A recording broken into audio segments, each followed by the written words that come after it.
Hey everybody, welcome back to the podcast. Today we're going to talk about business milestones. I'm Devin Dickinson, again with Lauren, and we're excited to get started, so thanks for joining us. Yeah. So we were talking earlier about different milestones we've hit in our lives as a family, whether it be kids graduating and you're becoming empty nesters, or just even in life, realizing that we're one of the older people in the workforce. I would call that a milestone. Yeah. And it kind of led to actually you talking about business milestones and some of these big events that happen in a business lifespan and how those aren't talked about as much. So we thought this would be a fun episode to go through. Yeah, I think that will be fun. And we were chuckling earlier because I was wandering through their office here. And, you know, I always fancy myself in a certain demographic. Yeah. I was joking. I said, my demographic's always changing, though, because I'm in what I call the 25 to 52 age group. Yeah. Each year it kind of expands. I'm in 25 to 53 next year, 25 to 54. But I was walking around and I realized that, you know, there's, you know, a lot of professionals and, like, they just look young. And I'm like, I feel like I've kind of, you know, I'm a little bit more on the back nine of my career. Yeah. And but it's been great because it has allowed me to reflect on a little bit more. We're right on the edge. Cindy and I are right on the edge and kind of walking the line of that empty nester. 3 of our 4 are out, and our youngest actually thinks she's in college. I mean, we rarely see her. She's always out and about. And so, you know, we're starting to cross another milestone. But it's always fun to kind of reflect upon that and the journey. And I think it's helpful for people as well to realize that you are on a journey. It's not a destination, right? I think a lot of people, when they start in business, they have this idea of, I'm going to reach this destination, or when I get here, I'm like, that's going to be it. I'm going to be so happy, right? And those are great, right? To set these milestones and these goals, but it is a journey, right? It's just where you're at in the journey. And, you know, my hope and my prayer for myself is that the journey kind of never ends, right? Like it just goes until God calls me home, right? And I don't see there being like an end. It's just a journey with different milestones along the way. And so I think this is going to be a really fun topic for people that are brand new to this and kind of wondering like, hey, what are some of those first big ones to look forward to? And then for people that are along the way to realize that, hey, this isn't necessarily this destination that if I don't hit, you know, X, you know, milestone by X amount in my life, I'm behind. Like it's not. It's a journey, and to embrace it and enjoy it. And so I've been looking forward to this topic. Yeah. So let's start off. Just give me a definition of what you see a business milestone is. Yeah, I think it's when something there's a little bit of a moderate change, right? Like either in your mindset changes, location maybe changes, just something that causes a little bit of a transformation within your organization. Okay. Name off some of those milestones you gave me, because I will say, you know, actually, I don't know what I would have thought ones were before we started talking about it, but your answers when you kind of walked me through some of those milestones did surprise me. Yeah, they're funny. Like I said, a lot of times they're more transformational in your mind than they are necessarily in your organization. Some of them dramatically change your organization kind of like pretty quickly. But a lot of times it's just these milestones in your mind. You know, like I'm a guy, right? And so we're all in the weight room, and you know the big thing for guys is 2 plates, right? Yeah. To be able to bench 2 plates, right? 225. That's when you're a real man, right? Like, yeah. And I'm happy to say I did that this year. It took me until I was 52. Well, yeah, it was this summer, 52 years old to do 2 plates. But it was like this huge milestone. My boys were like chest bumping me. They're like, yeah. But again, it's like it didn't change anything other than inside of my mind, you know. And but it was so cool. I'll never forget it, right? Yeah. But that's kind of what it is like in business, right? It's these moments that you're like, I did it. I crossed that bridge, right? I climbed that mountain. And so they're big deals. And I think one of the things we'll want to talk about in this as well is celebrating them. And I'm good to talk about this because I failed miserably at it, right?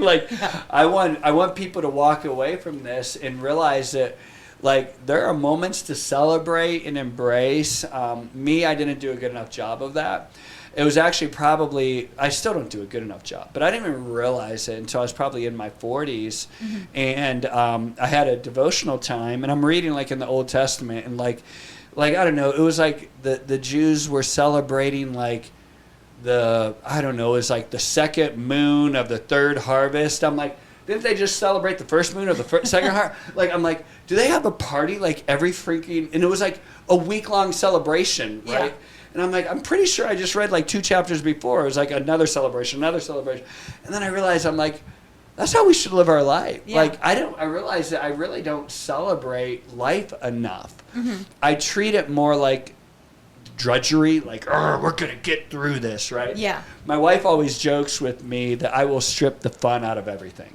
Like, there's fun going on, I'm going to strip it out, right? Yeah. Like, the kids are like, hey, let's go to the gym. I'm like, great, we'll do a workout. And they're like, they want to go and play dodgeball or something, right? And I'm like, no, we're not wasting our time. Yeah. And she's like, you can take the fun out of everything. And I think I did that for my businesses for years. And so I'm getting better at celebrating things, but I really want to encourage you, if you're in business, to celebrate these milestones. Heck, make up a milestone if you have to, right? Like, find reasons to celebrate, because we work really hard, right? Like, everyone, like, if you're watching this podcast, you're an ambitious person, right? Like, you're doing hard things that other people won't do. And so when you accomplish those things, make a big deal about it. Bring other people into it, and celebrate those milestones. Get a plaque, hang it on your wall, Go on, a 3-day vacation, celebrate stuff with your people, really mark those moments in your life. Do you think milestones are like the same as goals, or are there differences there?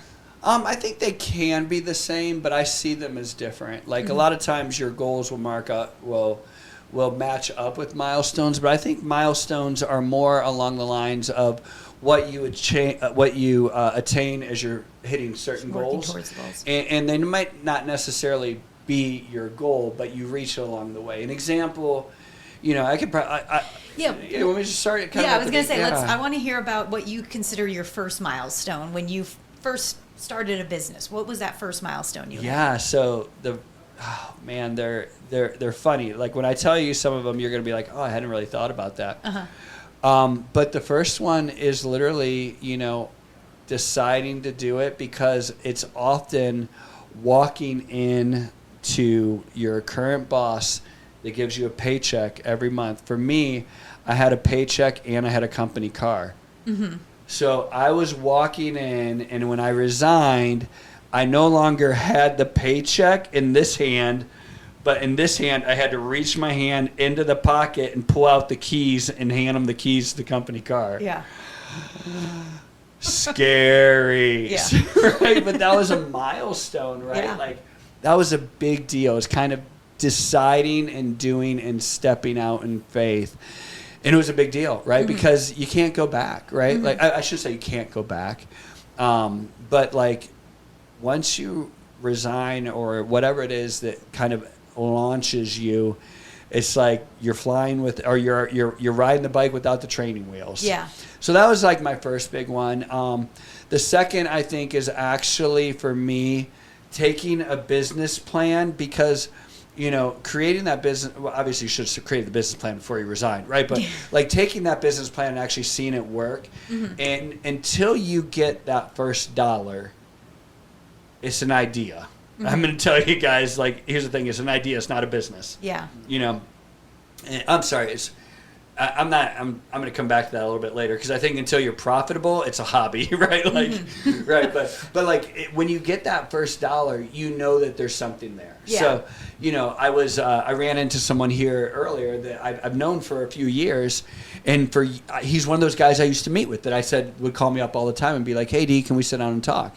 Well, he called me. I didn't realize he launched. I saw him here at the building here, and I'm like, what are you doing here? He's like, I finally launched my business. And I was like, that's awesome. And the first question I asked him was like, have you gotten paid $1 yet? Have you gotten anything in your hand that's green? You know, did you get any revenue? He goes, yeah, we do. He goes, I got our first check, our second month of business. And I was like, good for you. And so for me, when you see that your business plan actually result in revenue, it's like, okay, now we have an idea that's valid.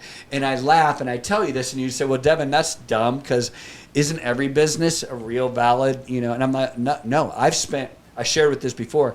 I actually spent $500,000 on a business and never got me $1, right? Yeah. So it's like, and actually it was probably good I didn't get $1 because if I got $1, maybe I would have spent like another $1 million, yeah. right? Mm-hmm. So anyways, it didn't work, but that's the thing. When you start to see revenue, you know that there's something there. And I remember for us, I came home after this day of work and I was like, I told my wife, I'm like, we got like 3 sales today. And she was like, oh, that's nice, sweetie. You know? And I'm like, no. Like, you don't get it. Like, this is it because I could then see. Mm-hmm. Like, I could see in the future. I had faith for the future. Just that initial revenue made me go, okay, I can grow this into something. So that was a big deal for me. Mm-hmm. The next piece that I would say is... becoming, and this comes different for everybody, but like to actually become profitable is probably the single biggest milestone you're ever going to reach. And you're like, no, what about, the first time I make $10 million or whatever? Like, oh, that's great. Yeah. But so many people start their business and never become profitable. Mm-hmm. If you can become, because like I was referencing earlier, until you're profitable, it's a hobby. Yeah.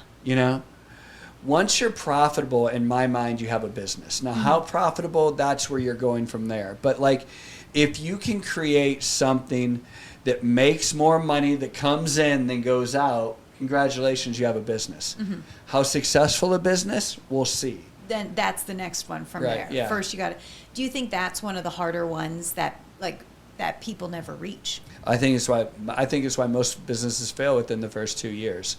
Is people don't realize that just because you generate revenue doesn't mean that you're going to have more revenue, because it's not just revenue, right? You got to have revenue minus your cost of goods, right? Minus your expenses, and what's left over is profit, right? Yeah. And so people go, oh, we had a $10,000 month. That's great. You had $15,000 in expenses. And of that $10,000, your gross margin was only $2,000, right? Yeah, so you had $2,000 apply against $10,000, so you lost $8,000, right? Like, they don't. So getting to that profitability point is a huge deal. And sustained profitability, right? Like I'm not just talking about you had a good month, but sustained profitability is a huge deal. How long did it take you, if you remember, with your first company to get to that point? It was 2 years before we made profit. Okay. Well, let me say, it was more like 22 months before we made profit, and 24 months was when I took my first paycheck. Okay. So that's what I'm talking about. Like, are you profitable? Great. But then how profitable are you? And so I think the next one is not only have you reached a profitability standpoint, but are you able to actually take a paycheck, sustain paycheck, right? And so at that point, I think for me, it was, I took a big breath. I was like, okay, because it was 2 years, right? Yeah. During that 2 years, it was like, not only was I not making money, sometimes I had to take money from my wife's paycheck to help support the company. And then to say like, okay, great, now we made profit, and now not only did we make profit, I'm now able to take a sustained paycheck. That was a huge deal. Huge deal for me. Do you think, I'm going to cut away from the next milestone for a second. Do you think, like, 2 years is a long time, and I'm putting myself in this position and being like, man, that'd be hard to keep going. Do you think there's a case to put little milestones in there, or write this down, or put it somewhere so you see what you're working for? I love that question, Lauren, and I think that's where the business plan comes in. The warm blanket that I had that I would sleep with, it was like the only way I could sleep at night. The warm blanket I had was my business plan. Because what I would do is every month I would look at where I was at on my business plan, And my business plan had it so that it was like about 2 years before I was going to. I changed that back. Originally, I thought I was going to be profitable a lot quicker. I thought I'd be profitable around like the 12 to 15 month mark. So it was a little easier pill to swallow. But I would adjust my business plan each month. And so as I adjusted it, I could see that it was getting closer and closer to reality. And so the way that I could sleep at night, my warm blanket that let me sleep at night was my business plan. Yeah. So my business plan showed me that I was reaching those milestones to profitability. Even though I wasn't profitable yet, I was less upside down each month. And so for me, those were those milestones, was seeing that, the business plan needed modified, but for all intents and purposes, it would work. It would work. And so that allowed me to have, to go 2 years, right? Yeah.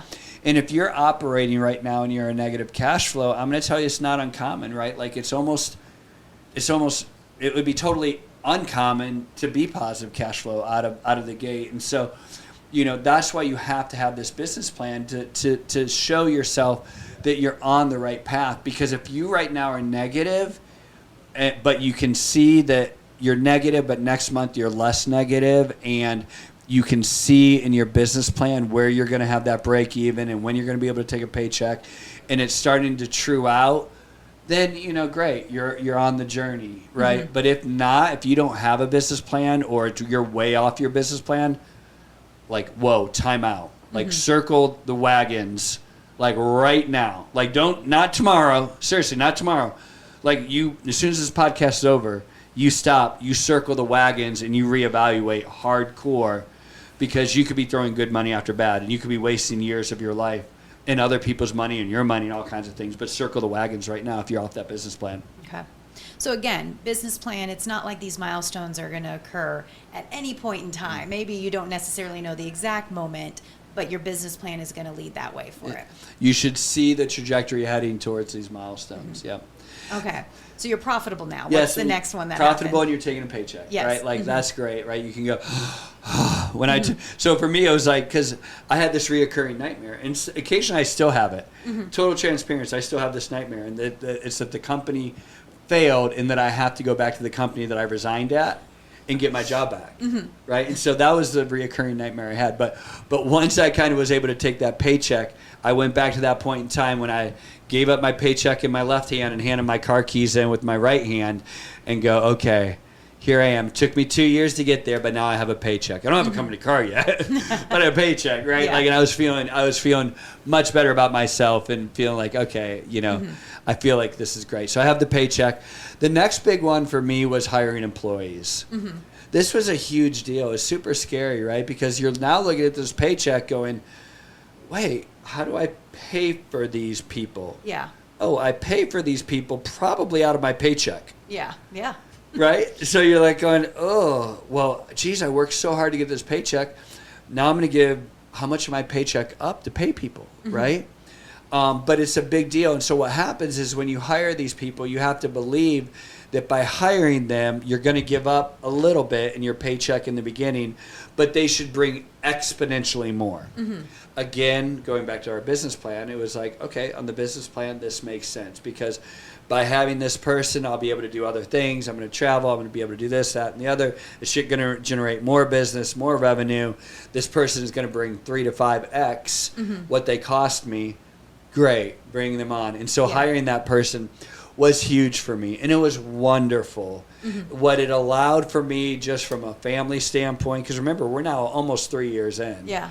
And so what it did for me, from my family, give me a little days off. It allowed me to travel even more for work. At this point in my life, I was traveling a ton for work, but I could travel more and generate more business and do more things and operate longer hours and do. So it was really big, but it was cool to have an employee. It was very monumental, but again, each of these times it's a little bit of stress, right? Because now they're putting their career in your hands. Yeah. They're putting their kids' college fund in your hands. Their 401k, their health insurance, all of these different things in your hands.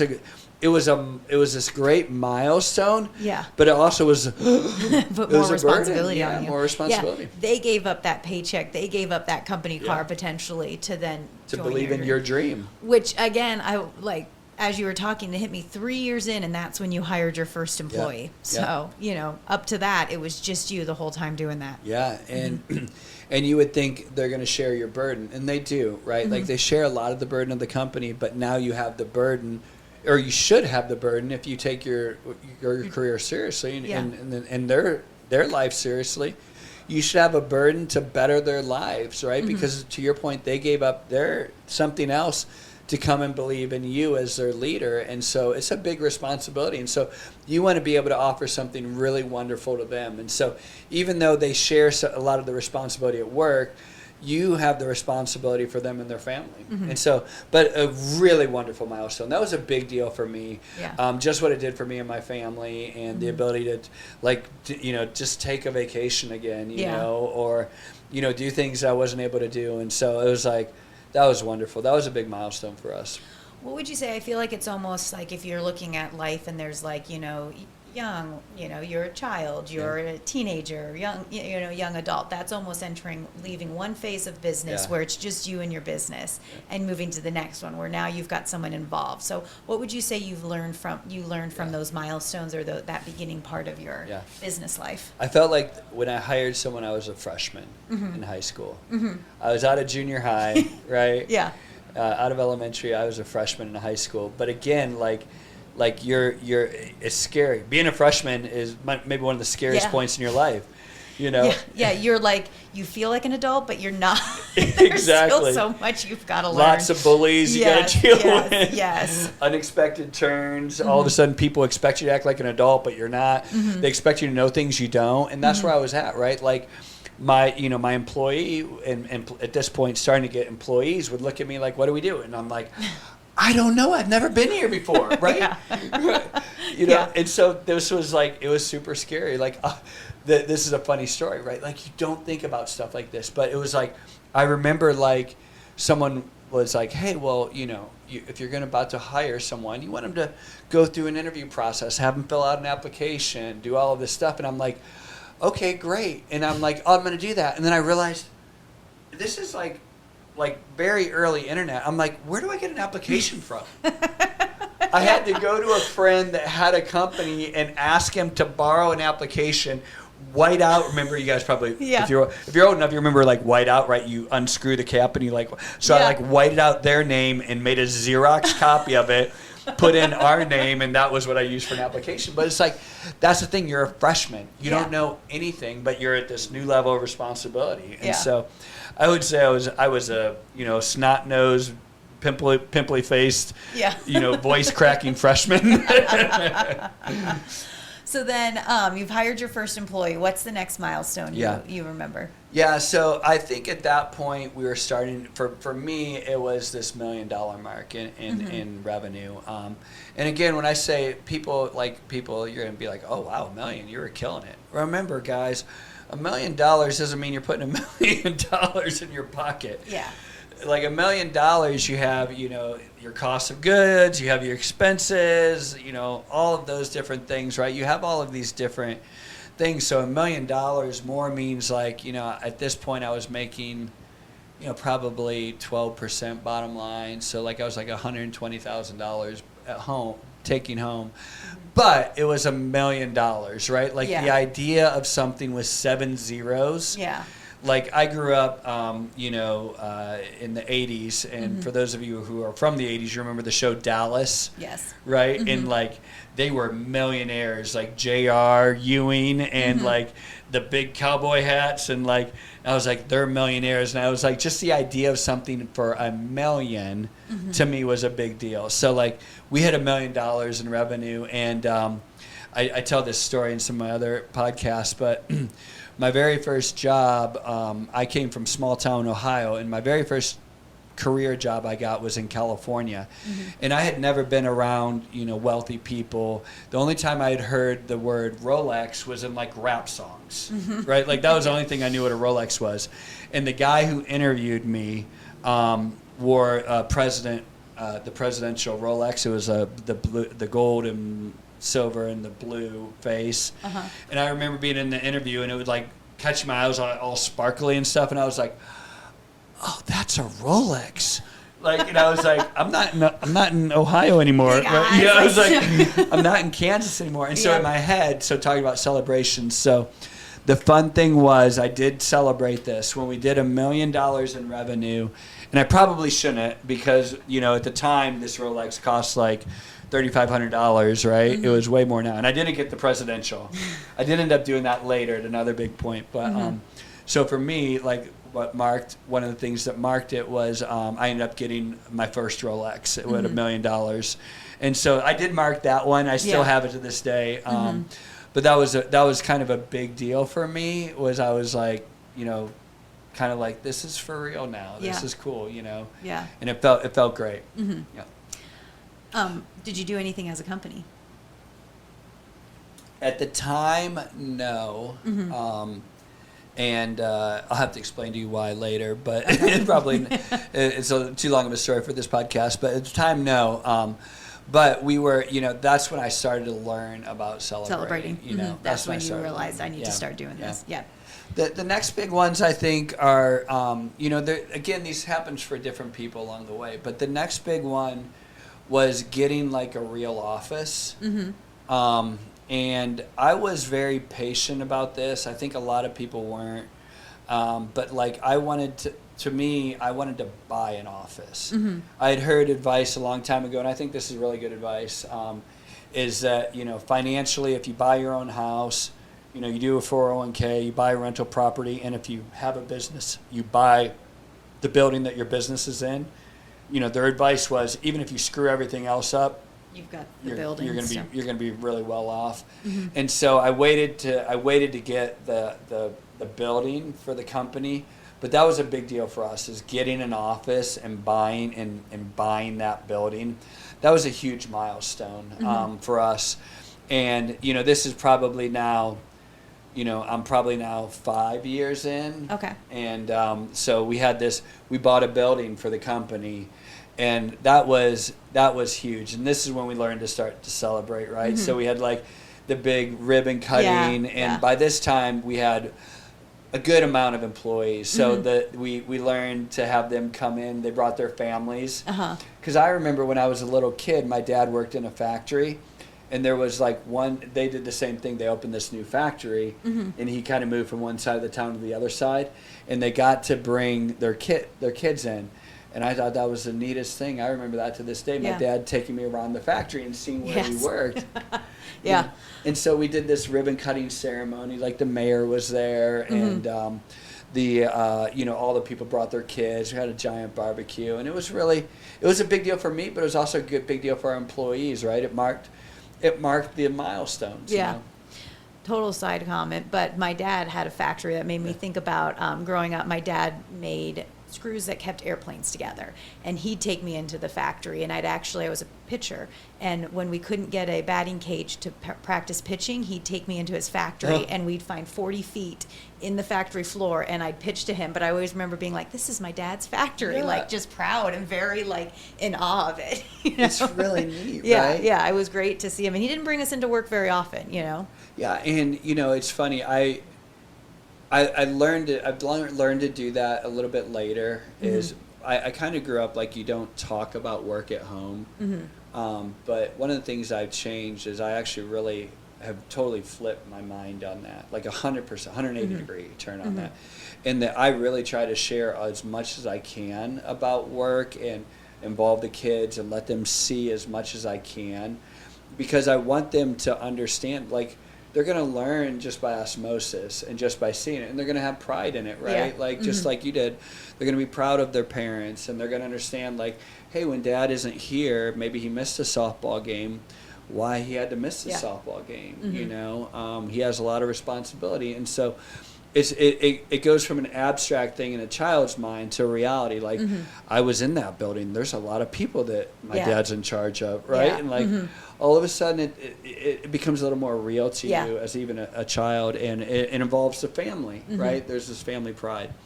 So, so getting the building was a really big deal for us.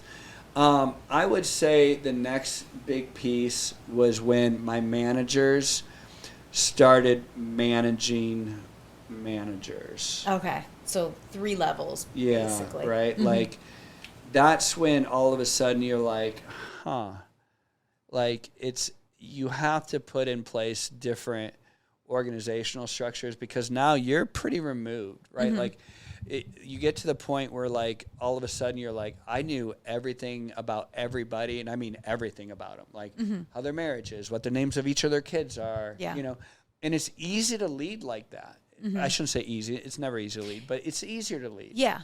When you know people very intimately, you can lead with emotion, right? Like you can lead out of the fact that you love them, they love you, and everyone wants to give their best because, you know, you're this family, right? And a lot of people never leave their church because they want that family feel, right? They never want to go to something bigger. And a lot of people never want their company to grow any bigger because they want that family feel. Yeah. And that's okay. Like it really is. But you are going to limit yourself, right? And a lot of people, that's their greatest desire is to have a family feeling company. And I don't want to belittle that because I think that's an incredible goal. But I think you have to realize yourself, what is your goal, right? If your goal is to build something really big, really profitable, really, you know, large, right? That's going to go away. And if it's not your goal, if your goal is to have something family, well, then you should run the company a little bit differently, right? Like you should run it more along the lines of like, hey, we're not trying to grow like crazy. So let's make sure that all the business we do, we want to do, we have the best margins, but we're not trying to take this thing from $5 million to $50 million, right? Let's make that $5 million as profitable as possible. Let's make sure that we surround ourselves with the right people and that we create the right culture, right? Because if there's growth, inevitably you're going to end up with what I'm talking about, where your managers are leading managers, right? Like stuff like that. And so for me, that was a big deal because I can't remember, like I never had this epiphany moment. But I remember when I walked out on the floor the first time and didn't know people's names. And that's when it hit me that we, you know, had like 3 or 4 levels. And I remember thinking like, again, we're not in Kansas anymore. Yeah. You It's know? just a different stage, a different level of company now that you have. And exactly. And so, like I said, when you can manage with that family style management, I don't want to say anything's easy because that has its own challenges, but you realize that you have to do things differently. And that for me was a big moment when I realized, hey, we have to run things differently. That's when I really started implementing hardcore KPIs and metrics and stuff like that because you're going 2 or 3 levels down. And great leaders know what's going on in their organization. And I used to know what was going on in my organization because I'm looking over the shoulder. I'm there with them. I'm working alongside them, right? And all of a sudden, I couldn't do that anymore. I had to lead by numbers. And it's a hard transition for people to make. It's hard for your people to make it. Yeah. They're like, Devin, they're used to having your ear at every time. Yeah, they're used to like just walking in, right? And like, hey, do you not trust me anymore? Like, maybe they don't even like numbers. Maybe they're not good at doing numbers. Maybe stuff like that. But like, if you like, it was a milestone, but it was also transformational. And that's what I was talking about. There are these transformational moments when we started. That was a big one for me. What would you say is next?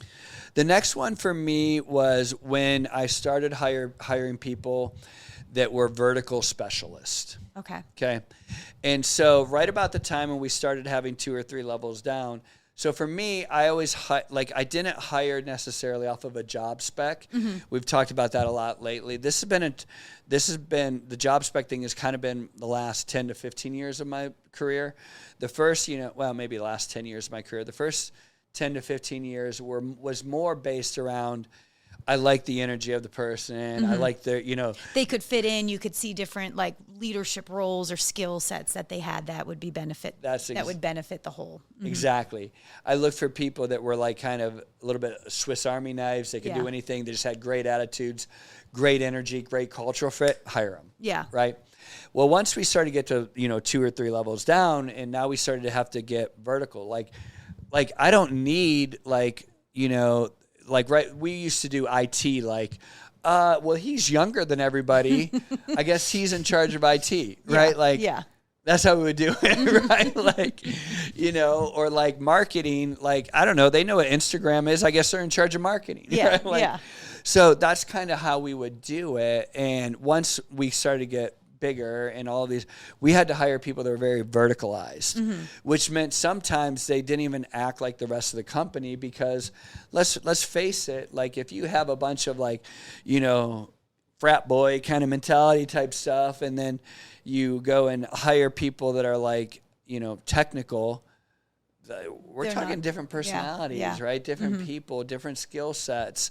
And so I looked around and I'm like, we got to hire verticalized specialists, which meant you had a high level of trust. Yeah. Because they're coming to me saying, D, this is jacked up. I got to buy $60,000 worth of equipment. And you're like, what?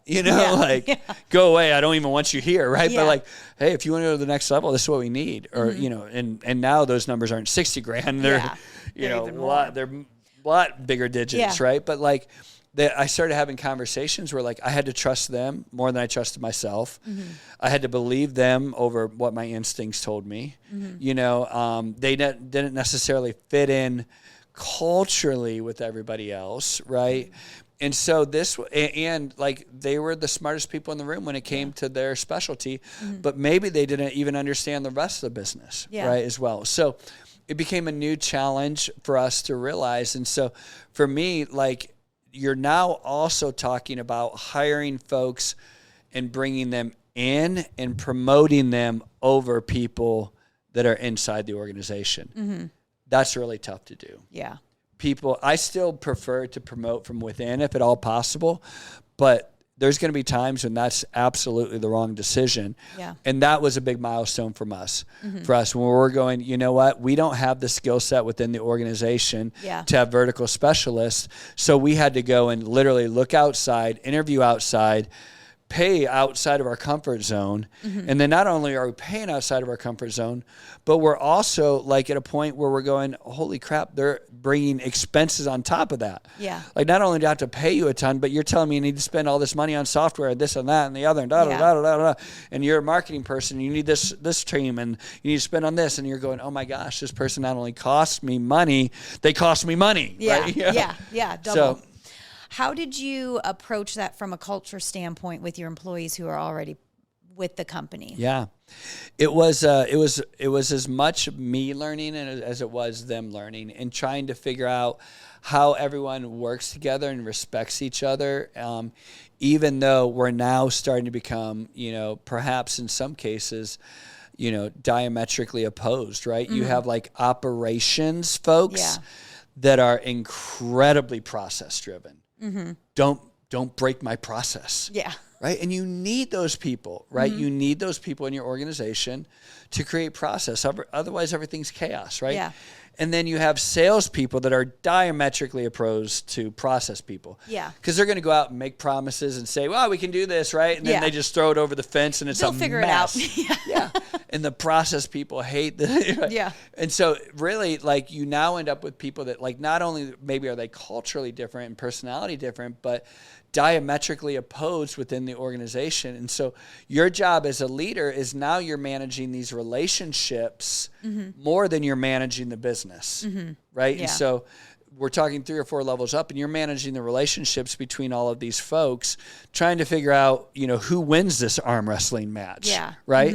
Like, you're the one that's got to kind of judge, like, how do you decide who wins those arm wrestling matches within the organizations, and that becomes your job, right? Yeah. And so it is people, again, don't like it. It's a new level of comfort. It's a new level of learning. It's a new level of change, and it's painful, right? Change is always painful, but that's where your growth is. And so funny, as I'm talking, one of the steps I think I missed, and this is hilarious. Many of you right now, when I say this, you're going to laugh because I'm sure it was equally painful for you. One of the most painful things to do, and but one of the moments that I remember is actually when I had to hire an HR department. And it is so funny. Right now, I'm sure there's people right now that literally chuckled as you're listening to this, and you're the entrepreneur who's had to kind of go through this, because before you are the HR department, right? Like, you just kind of sort it out and like, keep going, whatever, right? But you get to a certain point in time when you can't hire fast enough. You find out you need policies and procedures because you got sued for something, right? Yeah. All of these different things. And then you go, wait, I'm going to pay someone to be HR, and that person's job is just to keep my people happy. And the way they keep my people happy is every time the HR person walks into my office, they want me to spend more money. Right? Yeah. I've been at these entrepreneurial, sit down meetings, when the doors closed and everyone just gets together and complain. And the funny thing is, they're all like, have you had to hire HR yet? Oh my gosh, it's the worst thing ever, blah, blah, blah. And everyone makes Toby references to The Office. And it's just picturing in my head. It's so painful for entrepreneurs because they're like, first off, I can't believe I have to pay for this. Secondly, not only am I paying for this person, every time they knock on my door, it costs me $50,000, but it was a big moment in our life because really, if you have a great HR person, they're going to help make your company better. They're going to bring all kinds of stuff for your people. They're going to make it better. They're going to challenge you. They're going to piss you off, right? But one of the talk about the celebrations, because you asked when was a big moment we celebrated. So for me, one of the things I always wanted to do is I always wanted to have big Christmas parties. Mm-hmm. And we did this for years. Now, a lot of my companies are remote, so we try to do it as well as we could. But one of the things was we always spent money on Christmas party.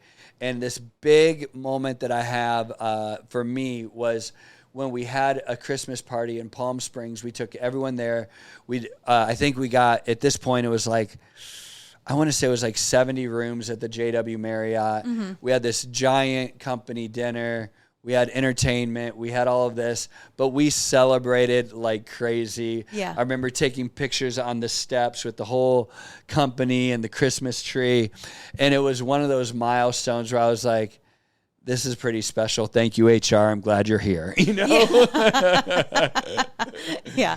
Well, we've talked about before Enterprise Rent-A-Car and starting off there. And I do think that was one of the things I learned early on from them is that you can work really hard, but if you celebrate as well, people are willing to put in that work. And that's Enterprise does an amazing job with that. Amazing job. They had to work on the DUIs and all the problems that came along with it. Yeah. But here, this is funny. I say this, right? But it's true. And I'm not specifically talking about the DUIs, but this talks about these different levels, right? And things you have to get comfortable with. Because as amazing as that Christmas party night was, I went to bed like, this is so great. I was so happy. And literally 30 minutes later, my phone is ringing and I'm finding out this person slept with that person. Yeah. This person got drunk and did this. That person did this, blah, blah, blah, blah, blah. And all of these things that were like, I just spent all this money. How about, I thought my phone was going to be ringing saying, you're the best boss ever. What a great party. Da, da, da. But it's like, no, it's like that's, I don't like this expression, but new levels, new devils, right? Yeah. And it was like, I had to get used to that and saying, listen, this is what happens when you have hundreds of people at your Christmas party. Yeah. And this is what happens when you do this, right? And so you have to understand at each level, these, that you reach, there's new challenges, new excitement, because I wouldn't trade that Christmas party for anything. But, there was some stuff to deal with on the far side of it, Mm-hmm. Yeah. So would you say at this point you're a senior in high school? Have you graduated? Where are you in your business life? I think I was in college, right? College, at that point I was in college, right? Mm-hmm. We were for real, right? Yeah. We were winning awards. The company was winning awards. We were north of $10 million at this point. Mm-hmm. I was making, 7 figures plus at this point. I would call myself maybe even at this point, we were getting our masters, feeling pretty good about ourselves, and then I reached the point where I realized that I didn't know how to go higher, So is this the next one I was going to ask you about and it's something you've done recently, but making the decision to give up the reins. Mm-hmm. This is when I looked around and I started realizing that you can do the same, I'm going to, I've kind of run my bag of tricks, right? Like, I know what I can do. I know what I can do well, but it's going to be, you know, the same verse over again. What's that? You know, second verse, same as the first, a little bit louder, a little bit worse. Yeah. Right? That's kind of where I was at. Like, okay, like, I'm like, next year, what's the plan? Just do the same thing, only work harder? Yeah, and that's kind of where I got to. Like, I was like, okay, this is good, but I feel like we're getting a little repetitive. We haven't had a lot of innovation. We were and I don't want to say I was out of ideas, but I was out of ideas that I knew that either my team could execute on, because we had tried some things, but we weren't able to execute on them, or they weren't a good enough idea, or, you know, all of the different things that kind of limit you to kind of doing the same thing over and over. And at this point I realized, okay, I was probably, you know, at the end of my capacity, which is a humbling experience. You want to think that, like, you have limitless ability, right? And you're never going to stop growing, that you can take it all the way by yourself just by sheer force of will. And for me, I felt like I had, you know, this realization and hopefully humility of saying, you know, I think it's probably time to, you know, maybe sell the company, bring in, or at least bring in other people. So this was when I decided to sell, was when I realized, like I said, I was just kind of doing the same thing over again. And, you know, you can only do that for so long, right? Yeah. Like Blockbuster, you know, Xerox, you know, all of these, you know, Polaroid, you know, these folks, right? They're just you don't evolve, you know. I was going to say, I think the key word you said there is that you felt like you hadn't innovated, like nothing major had changed. And so you do need to bring in some different viewpoints or different ideas, right? And so that was a big moment for us. And so I think the moment of that was a milestone. And, you know, that took probably 3 years from the minute I had the first inclination to actually I think it was under 2 years, but before it actually sold. But that was a process in and of itself, right? And then obviously selling was a huge milestone. Yeah. So I stayed on as as an owner, but I was just a board member. I was no longer a CEO. And you want to talk about, you know, some milestones. It was a milestone, right? It was also a reckoning. It was also, you know, reflection upon who you are as a person when you've identified as this person who's grown it from inception. Like if you think about being a parent, you conceived a child, you raised the child, and now you're going, I'm not in charge anymore, right? Like, not only am I not in charge, like, not only not in charge, like, sometimes my opinion isn't even respected, right? Just like a parent, right? And that's what happened, you know, because I literally just was a board seat, and I'm watching someone else run this company. But that was special, right? Like, it came with a lot of zeros. Like, it came with a bank account that, like, my wife was like, is this right? You know, like, it was like that moment. So that was a milestone, right? To be able to say, hey, I gave this up, but, you know, now what am I going to do with this? Where are we going now? So along those lines, and I believe this is advice you gave a person who then in turn gave it to another person who I actually used to work for. So before we even knew each other, which was to mark those milestones, right? And like in this person's case, it was they sold a company, and that it was make sure you take that time to market, to move from one part of your life to the other. Does this sound familiar? Yeah, this was special. I'm glad you brought this memory up. So I've mentioned it in several podcasts. My mentor David in business, he said, "So what are you going to do to market?" Right? And I'm like, again, I don't know. I don't celebrate things. I guess go work harder. You know, I'm like, but I'm like, I don't know what I'm going to do. And then he said, hey, let me give you, and I told him, I remember literally looking him in the eye going, I don't know. I shop at Target. Like maybe I'll buy another Rolex or whatever. But like, I'm like, it just didn't feel. And he goes, hey, I know, I feel like I've got to know you pretty well. He goes, when I sold my first company, what I did is I went and I took my family, and we took an entire month off just as a family to this place in Hawaii. And he goes, and I was like, I'm doing that. Mm-hmm. That's what I'm doing. Yeah. Because like, you never think like, wait, I could take an entire month off. I'm like, I don't have a job. Yeah. Right. Like I can do anything I want. Right. Mm-hmm. Like, and I got to spend it, like, I'm going to spend it on something. Right. And I'm like, okay. So we went to Hualalai in Hawaii, and I stayed for an entire month with my family. And it was funny because I was 2 weeks in, and at the 2-week point, 2 things came to me on this month-long trip. I realized what I wanted to do with my money, because people always ask, like, what are you going to do with your money? What are you going to do with your money? And I'm like, I don't know. I'm like, even my wife's like, what are we going to do? I'm like, we'll buy apartment buildings. And she's like, you're boring. You literally, everything you do is boring, right? Like, you suck the fun out of everything. I remember, this is funny, because we're driving, like, and it was like late at night, and the kids were asleep, because they were little kids at the time, right? And she's like, and I'm telling her, I'm like, it's like, there's money, right? And she's like, oh, and she's like, well, what do you think we'll do? And I'm like, and then I was like, I don't know. And then I was like, you know what?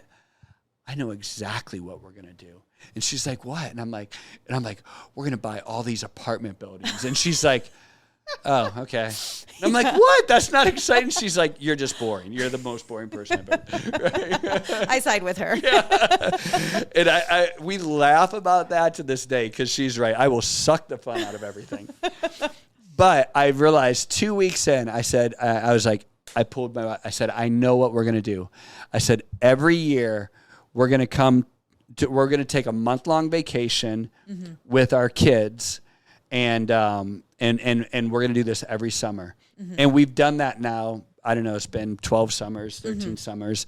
It's getting hard though now, because they're adults, right? Older, like, yeah. They got jobs. Yeah, right. I'm like, what? Yeah. The other day, my daughter's like, I can only come home for like a couple of days at Christmas, because, I work at this coffee shop, and I'm literally thinking, I'll just buy the freaking coffee shop, right? Like, at this point, I'm like, but I'm like, oh, that's great, honey. I'm so proud of you. And I'm like, I can't believe my schedule's being jacked up because of a coffee shop job. But if you're listening, babe, I'm so proud of you, and you made the right decision. You really did. So anyways, but, so 2 weeks in, I decided that's what we're going to do. It's every month we're going to do that. And then since then, like a year later, we tried to go back, or 2 years later, we tried to go back and rent at that place again, because we thought we were going to go find this place, and there's nothing like it in the world.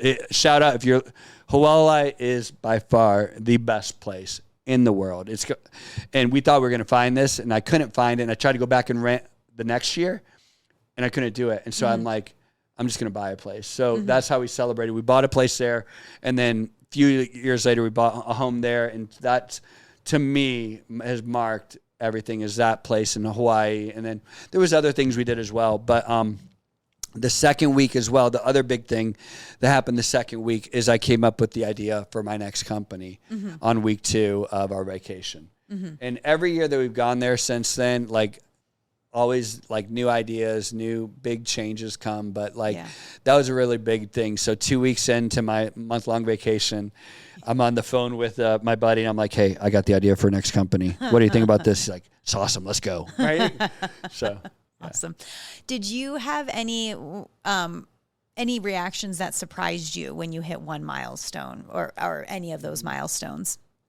Yeah, I think how much emotional is in each one, because like I said, it was kind of emotional for me when I realized I did not know the name of one of our employees. It was like, that's when like you kind of have these moments, right? Like, just like you go from junior high to high school, it's emotional, right? Like, and you in a lot of ways you want to go back to junior high.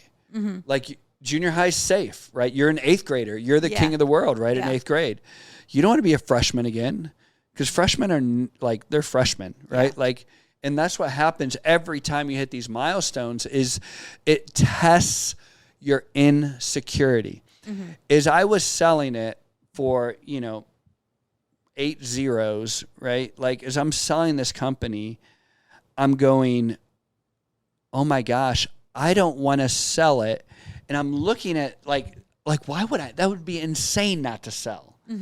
But I'm not ready to sell because I'm insecure, because I'm having the thought, what if the next CEO does better than me?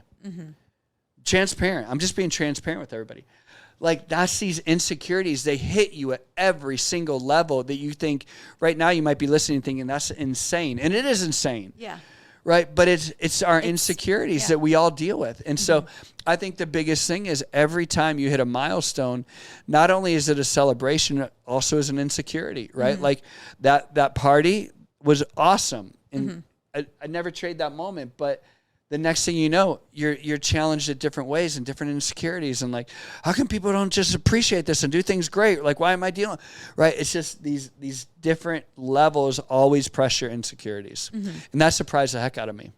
It's super, like, you would think it'd be great hiring someone, test my insecurities, you know, every single level along the way. Last question I have for you is, do you think that, like, as a leader or business owner now, they should be writing down these milestones? Like, could this be part of a overall plan that then guides them? Or is this something that you kind of just discover as they happen? Yeah.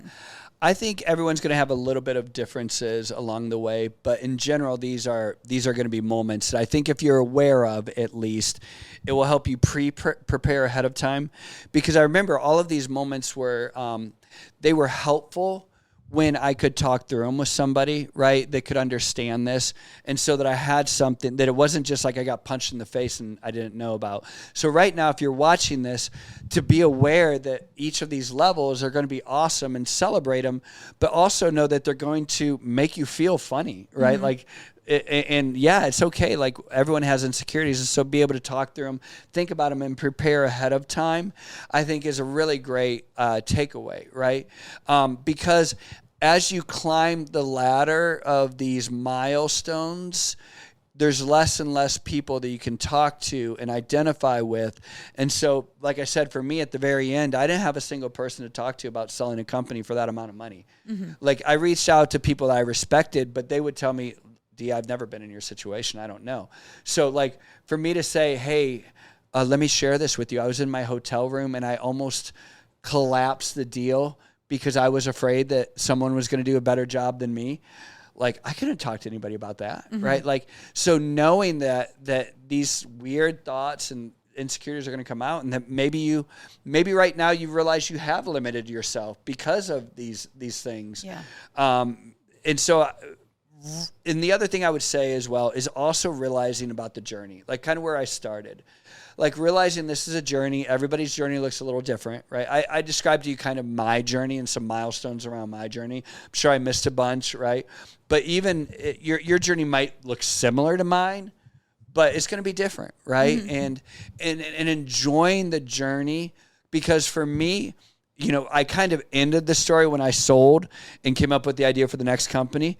But that next company was a new journey, because since then I've done all kinds of other journeys, right? I've done commercial real estate. I've done lots of investment properties and, you know, things like koala and stuff like that all around the world. I've done I've started another company. I've invested in other companies. Right now we just bought another company, right? So the journey is going to continue, right? I hope that's what my prayer is that your journey continues and that you enjoy the journey along the way, because I used to look at it as a destination. And if you look at it as a destination, you're going to be frustrated because you're like, I haven't hit that destination. Or even more tragically, what happens if you do? What happens if you do reach the destination? And this is tragic. Like, I think about like professional athletes. What happens when they retire at 25 years old? What do they do with the rest of their life, right? Like, that's in my mind, kind of a tragedy. But as an entrepreneur, or, you know, business leader or whatever, you're someone that literally gets to enjoy this journey. And so celebrating the milestones, realizing that you're on a journey, hopefully not on a destination, or at least changing your mind or learning from that. And like I said, learning from my mistakes, and hopefully me sharing transparently, you know, my milestones will hopefully help you as you achieve yours, to celebrate them better, to be less surprised by your insecurities, and also really relish and enjoy the journey. I saw a sign the other day that said, remember the good old days, and then in parentheses underneath it said, these are the good old days, right? And you're on the journey. I look back, especially those first 2 years of trying to make ends meet, sleeping in my car, my wife supporting me, not making a paycheck for 2 years. Now, let's be clear. I don't want to go back to that. Yeah. But those were cherished memories along the journey. And I hope that you get to cherish your memories. And I hope you get to celebrate your milestones and achieve your dreams and just relish the journey. Thank you. Yep. Thanks, everybody.